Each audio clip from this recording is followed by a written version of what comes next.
নমস্কার, আমি তরুণ ঘোষ। পাকিস্তান এখন ঠিক করতে পারছি না যে মিটিংয়ে বসে কি বলবে। প্রথমে কথা ছিল 12:30টায় মিটিং হবে, সেটা পিছিয়ে 2:30টে হলো। এখন শুনছি আরো দেরি হবে। অপেক্ষা করতে করতে এখনই 3টে বাজে। আমি এখন একটা ভিডিও করতে বসেছি। এটিও অত্যন্ত গুরুত্বপূর্ণ ভিডিও। সেটা হচ্ছে বাংলাদেশ সম্পর্কিত। আমি পরে খবর পেয়েছি বাংলাদেশ নিয়ে একটা খুব বড় একটা হালচাল করার মতো ঘটনা ঘটেছে। গতকাল রাত্রিবেলা আমাদের এনএসএ অজিত দোভাল প্রধানমন্ত্রী শেখ হাসিনার সামনে বসে আপনাদের জেনারেল ওয়াকারুজ্জামানকে, বাংলাদেশের জেনারেল ওয়াকারুজ্জামানকে ফোন করেছিলেন। ফোন করে তিনি বলেন যে বাংলাদেশে পরপর এত বড় বড় ঘটনা ঘটে চলেছে, অথচ আপনি মুখ ও স্থবির হয়ে চুপ করে বসে আছেন। আপনার এই গতিবিধি এবং আপনার আচার আচরণ ভারত মোটেই ভালো চোখে দেখছে না। দেশ যখন একটা বিপদের মধ্যে দিয়ে যাচ্ছে তখন আপনি বিদেশ সফর করে বেড়াচ্ছেন, আর তাতে ভারতের আপত্তি নেই, সেটা আপনার নিজস্ব ব্যাপার, কোথায় যাবেন না যাবেন। কিন্তু আওয়ামী লীগকে নিষিদ্ধ করার ব্যাপারে যে পদক্ষেপ নেওয়া হলো, তাতে আপনি সেনা প্রধান হিসেবে আপনি বিন্দুমাত্র আপনার কর্তব্য আপনি পালন করেননি। এই কথাগুলো যখন হচ্ছে তখন কিন্তু শেখ হাসিনা কিন্তু পাশে বসে আছেন অজিত দোভালের। তো অজিত দোভাল বলেন যে আমি আপনার কথাই আপনাকে ফিরিয়ে দিচ্ছি, আপনাকে আমরা বলে দিচ্ছি যে এইভাবে যদি আপনার দেশকে আপনি চালাতে থাকেন তাহলে ভারতের পক্ষে সেটা সহ্যের সীমা ছাড়িয়ে যাবে। অবিলম্বে আপনি ব্যবস্থা নিন। আপনার উপরে আমরা এখনো আশাবাদী। আপনাকে এটা শেষবারের জন্য বলে দেওয়া হলো, পরে বলবেন না ভারতবর্ষ আপনাকে সতর্ক করেনি। ওয়াকারুজ্জামান তখন কিছু বলতে গেছিলেন, অজিত দোভাল জাস্ট ফোনটা কেটে দেন। কালকে রাত্রিবেলা এই ঘটনাটি ঘটেছে। কখন আমি টাইম বলতে পারবো না। তো এখন জানি না ওয়াকারুজ্জামান এখন তিনি কি করবেন না করবেন সেটা বলতে পারবো না। শোনা যাচ্ছে তার আগে নাকি আমাদের সেনাপ্রধান উপেন্দ্র দ্বিবেদীর সঙ্গে তার একটা ফোনালাপ হয়েছিল। সেখানেও উপেন্দ্র দ্বিবেদী তার উষ্মা প্রকাশ করেছিলেন ওয়াকারুজ্জামানের এই গতিবিধি এবং কার্যকলাপ নিয়ে। তো সেই সম্পর্কে আমার কাছে কোনো বিস্তারিত খবর নেই। তবে বাংলাদেশে আওয়ামী লীগকে নিষিদ্ধ করার ব্যাপারে আমাদের দেশের প্রধানমন্ত্রী নরেন্দ্র মোদী যেরাম চোটে আছেন, মানে এরকম চোটে খুব একটা উনি থাকেন না। এখন মোদিজি হয়ে গেছেন এখন আগুনের গোলা, আগুনের গোলা হয়ে গেছেন মোদিজি। তার সামনে এখন যে পড়বে সে ভস্ম হয়ে যাবে, সিম্পল ভস্ম হয়ে যাবে। তিনি এখন এমন একটা মুডে চলে গেছেন, একটা মুড তো তার ওভার করে, তো মুডটা এখনো একটা বলে না অগ্নি শর্মা। নরেন্দ্র মোদী এখন অগ্নি শর্মা হয়ে আছেন, খড়গহস্ত হয়ে রয়েছেন। তার সামনে এখন যে পড়বে তাকে এখন কচুকাটা করে দেবেন।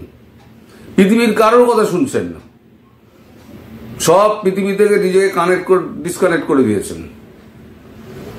ট্রাম্প বলেছিলেন বন্ধু হিসেবে তার শর্ত রাজি হয়েছিলেন, গুলিগোলা বন্ধ হয়েছিল, ওরা গুলি চালাচ্ছিল, ভারত চালায়নি, কিন্তু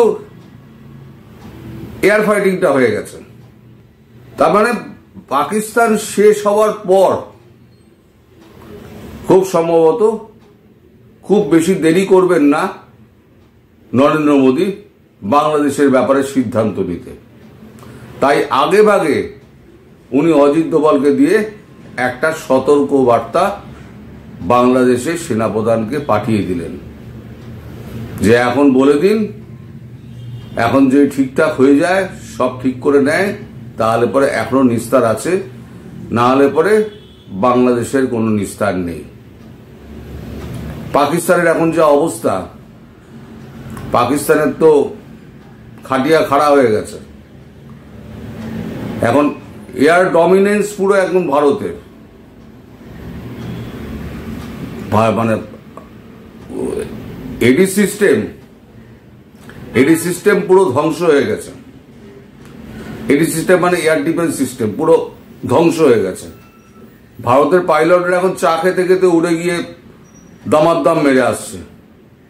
সার্গোদার মূর্খানে যে ঘটনা ঘটিয়েছে, তারপরেতে পরমাণু যেখানে লোকানো ছিল সেই জায়গায় মেরে কিরানা পর্বত, তার ভেতরে গুহার মধ্যে পরমাণু বোমা ছিল। সে পর্বত বিল্ডিং সমস্ত ধ্বংস করে দিয়েছে, সব তলায় নেমে গেছে। সেখানে এখন যাওয়া খুব মুশকিল, আর যদি যায়ও তাহলে পরে ওখানে 1000 বছরের মধ্যে কেউ ঢুকতে পারবে না, এত রেডিয়েশন 1000 বছরের মধ্যে। এদিকে ইউএস থেকে সমস্ত বিজ্ঞানীরা গেছেন, তারা এখন ইজিপ্ট থেকে একটা যন্ত্র আনিয়েছেন, সে রেডিয়েশন সেটা ক্যাচ করে। কতটা রেডিয়েশন ক্যাচ করা যায় সেইটা এখন তারা চেষ্টা করছেন, যতটা রেডিয়েশন কমিয়ে নেওয়া যায়। কিন্তু রেডিয়েশন কিন্তু লিক হয়ে যাচ্ছে, আর বন্ধ করার মতো কোনো রাস্তা নেই। ওই চেরনোবিলে যে ঘটনা ঘটেছিল, ইউএসএসআর আমলে যখন ছিল, জেলেনস্কির দেশ ছিল ইউক্রেন, সেখানে চেরনোবিলে একটা বিস্ফোরণ হয়েছিল। এখনো পর্যন্ত, ওটা বোধহয় 90-এর দশকে হয়েছিল, এখনো পর্যন্ত ওই এলাকা দিয়ে 100 বর্গ কিলোমিটার এলাকা দিয়ে কোনো গাড়ি চলাচল করতে পারে না, দেওয়া হয় না। পুরো এরিয়াটা একেবারে ব্লক করে দেওয়া হয়েছে। তো পাকিস্তানের মতো একটা শক্তিশালী রাষ্ট্র, অন্তত বাংলাদেশের থেকে তো বেশি শক্তিশালী, বাংলাদেশের থেকে অনেক বেশি এগিয়ে আছে মিলিটারিলি, তাকে যদি হাঁটু গেড়ে বসিয়ে ফেলতে পারে, তাহলে বাংলাদেশের কি অবস্থা হতে পারে একবার চিন্তা করে দেখুন আপনারা। বাংলাদেশের এই যে মূর্খ সরকার রয়েছে, তারা কিছুই বোঝে না, কিছুই জানে না, কোনো কিছুকে পাত্তা দিচ্ছে না, আর ভারতবর্ষের নামে বিষ উগড়ে যাচ্ছে। এই যারা বিষ ওগড়াচ্ছে, প্রত্যেক কটাকে কিন্তু ভারত চিড়ে রেখে দিচ্ছে, প্রত্যেক কটাকে। এর প্রত্যেক কটাকে ধরে ধরে বিচার করতে হবে, এবং বিচার শেখ হাসিনাই করবেন, এবং আওয়ামী লীগকে তার পুরনো জায়গায় বসিয়ে তবে দম ফেলবেন নরেন্দ্র মোদী। তারপরে দেশের ভেতরে যে আমাদের শত্রু আছে না, এখন সব এখন মিইয়ে গেছে। দেওবন্দি আর ব্যারেলি, এই দুটো সম্প্রদায়, তারা এই গত শুক্রবার নামাজের পর তারা একদম অফিসিয়ালি ঘোষণা করেছে, আমরা সমস্ত ভারতীয় মুসলমানরা ভারতের সঙ্গে আছি। এতদিন বন্দে মাতরম বলতো না, এখন বলছে বন্দে মাতরম, ভারত মাতা কি জয়। মানে দেশের ভেতরে দেশের বাইরে কোনো শত্রু নরেন্দ্র মোদী রাখবেন না, আশেপাশে ডাইনে বাঁয়ে সামনে পিছনে কোনো শত্রু রাখবেন না।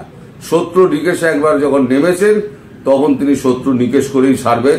আর সেখানে বাংলাদেশ তো একটা ছোট রাষ্ট্র, তাকে দাবিয়ে তালুর মধ্যে নিয়ে মুছড়ে ফেলে দিতে পারবেন উনি। এগুলো যদি অনুধাবন করার ক্ষমতা থাকে, তাহলে বাংলাদেশের যারা জামাতি আর যারা হিজবুতি আছে, তারা অনুধাবন করুন, নাহলে ভবিষ্যৎ কিন্তু তাদের জন্য ভীষণ কালো দিন বয়ে নিয়ে আসছে। যেমন পাকিস্তান এখন ঠিক করতে পারছে না যে বৈঠকে বসে কি বলবো, যার জন্য বৈঠক কেবল পেছোচ্ছে। যদি না বলে তাহলে পরে আজকে রাত্রির থেকে বাল্লে বাল্লে শুরু হয়ে যাবে। আর যদি হ্যাঁ বলে সারা বিশ্বের কাছে হেয় হয়ে যাবে যে ৭৬ বছর ধরে কাশ্মীর আমাদের অখণ্ড অংশ বলে চেঁচিয়ে সেই কাশ্মীরকে হাতছাড়া করতে হলো। আন্তর্জাতিক মহলে পাকিস্তানের নাক কাটা যাবে। ফলে আগে গেলেও কাটবে, পেছনে গেলেও কাটবে। শাঁখের করাতের মতো অবস্থা পাকিস্তানের। হাতে তেল নেই, অস্ত্র নেই, কোনো জাহাজ ঢুকতে দিচ্ছে না, খাদ্যের সংকট পড়ে গেছে। এই অবস্থায় পাকিস্তান বাহিনী কোথায় যাবে? গোলা বারুদও প্রায় শেষ হয়ে এসছে। নতুন যোগান তো আসছে না। কারণ টার্কির একটা জাহাজ এসেছিল, সে ফিরে চলে গিয়েছে, করাচি বন্দরে ভিড়তে পারেনি, সব ট্রেনগুলো ভেঙে দিয়েছে। করাচি বন্দরের সমস্ত অফিস টফিস সব দাউ দাউ করে চলছে। কে কোথায় আসবে, কি মাল খালাস হবে? সুতরাং মাল নেওয়া আর তাকে সাপ্লাই করা, তাকে ডিস্ট্রিবিউট করা, সমস্ত চ্যানেলাইজ করা সব বন্ধ। এই অবস্থায় শাহবাজ শরীফের কাছে আর কোনো উপায় ছিল না, গিয়ে সরাসরি ট্রাম্পের পা চেপে ধরেছিলেন। ট্রাম্প একটি রাজনীতি করতে গিয়েছেন, করে ট্রাম্পের মুখটা পুড়েছে। তিনি আর দ্বিতীয়বার অন্তত এই নিয়ে কথা বলবেন না। তিনি আবার একটু রাজনীতি করার লোক তো, তিনি আবার একটুখানি মুখ খুলেছেন যে কাশ্মীর নিয়ে আমি কথা বলতে চাই। নরেন্দ্র মোদী বলেছেন দয়া করে আপনি এর মধ্যে আর আসবেন না, আপনি আপনার দেশ নিয়ে থাকুন, আমার দেশকে আমায় সামলায় দিন। আপনি কাশ্মীর ইস্যু নিয়ে এতদিন যখন কথা বলেননি, সারা বিশ্ব যখন কথা বলেননি, তখন কাশ্মীর নিয়ে আপনাদের কথা বলার কোনো অধিকার নেই বলে প্রধানমন্ত্রী সাফ জানিয়ে দিয়েছেন। তাই নরেন্দ্র মোদী কতটা ক্ষিপ্ত হয়ে আছেন সারা বিশ্বের নেতার ওপরে। যারা কাশ্মীর ইস্যুতে কথা বলতে আসবে তারা নরেন্দ্র মোদীর সামনে একেবারে ঝলসে যাবেন।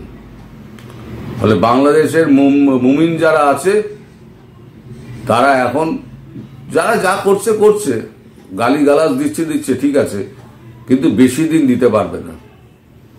আমি ওই ডিজিএমওদের মিটিং এর পর আমি হয়তো ৯টা, ৯:৩০, ১০টা নাগাদ, যখন সেই সময় বৈঠক বা আদৌ হয় কিনা দেখা যাক, আমি একটা ভিডিও রাত্রিবেলা পোস্ট করব। সেখানে আমি সাম্প্রতিক অবস্থা জানাবো যে বাল্লে বাল্লে শুরু হলো নাকি পাকিস্তানের ভেতরে ভারত প্রবেশ করছে। যাই হোক না কেন পাকিস্তান মার খাচ্ছে, এটা গ্যারান্টি। সবাই ভালো থাকবেন, সুস্থ থাকবেন, সাবধানে থাকবেন। নমস্কার।